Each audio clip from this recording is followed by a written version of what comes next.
सकट चौथ व्रत कथा। माघ के कृष्ण पक्ष की चतुर्थी को सकट चौथ व्रत पड़ता है। इस दिन माताएं संतान की लंबी आयु के लिए निर्जल व्रत रखती हैं। यह व्रत संतान के जीवन में आने वाली हर संकट को दूर कर देता है। इस दिन संकट हरण गणेश जी का पूरे विधि विधान से पूजा की जाती है। ऐसा करने से भगवान श्री गणेश की विशेष कृपा प्राप्त होती है। सकट चौथ व्रत की 3 कहानियां प्रचलित हैं। आप इन कहानियों में से कोई भी सुन सकते हैं। शंकर भगवान की कथा।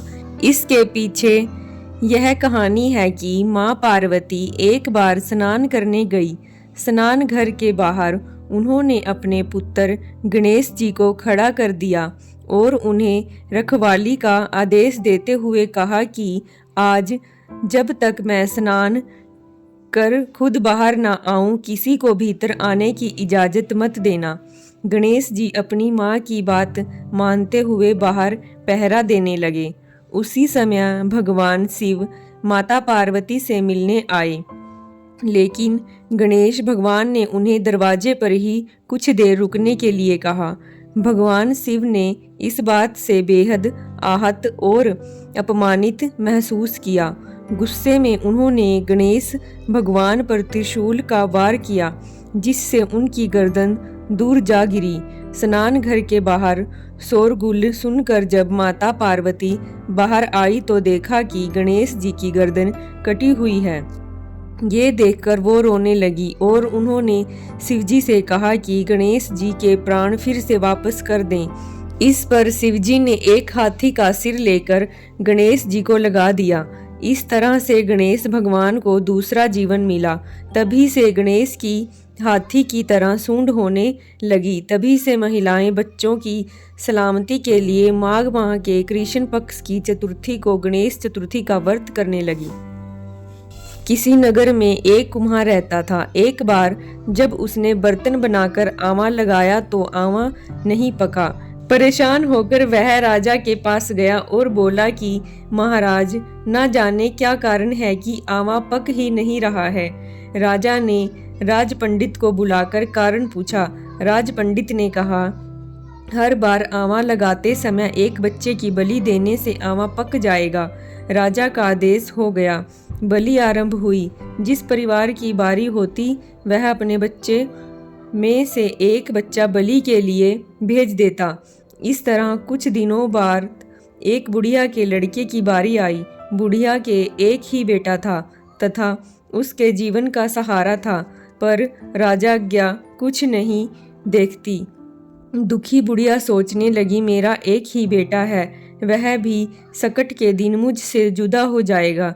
तभी उसको एक उपाय सूझा। उसने लड़के को सकट की सुपारी तथा दूब का बीड़ा देकर कहा, भगवान का नाम लेकर आवा में बैठ जाना, सकट माता तेरी रक्षा करेगी। सकट के दिन बालक आवा में बिठा दिया गया और बुढ़िया सकट माता के सामने बैठकर पूजा प्रार्थना करने लगी। पहले तो आवा पकने में कई दिन लग जाते थे, पर इस बार सकट माता की कृपा से एक ही रात में आवा पक गया। सवेरे कुम्हार ने देखा तो हैरान रह गया। आवा पक गया था और बुढ़िया का बेटा जीवित व सुरक्षित था। सकट माता की कृपा से नगर के अन्य बालक भी जी उठे। यह देख नगरवासियों ने माता सकट की महिमा स्वीकार कर ली। तब से आज तक सकट माता की पूजा और व्रत का विधान चला आ रहा है। बुढ़िया माई की कहानी। एक बुढ़िया थी, वह बहुत ही गरीब और दृष्टिहीन थी। उसके एक बेटा और बहू थे। वह बुढ़िया सदैव गणेश जी की पूजा किया करती थी।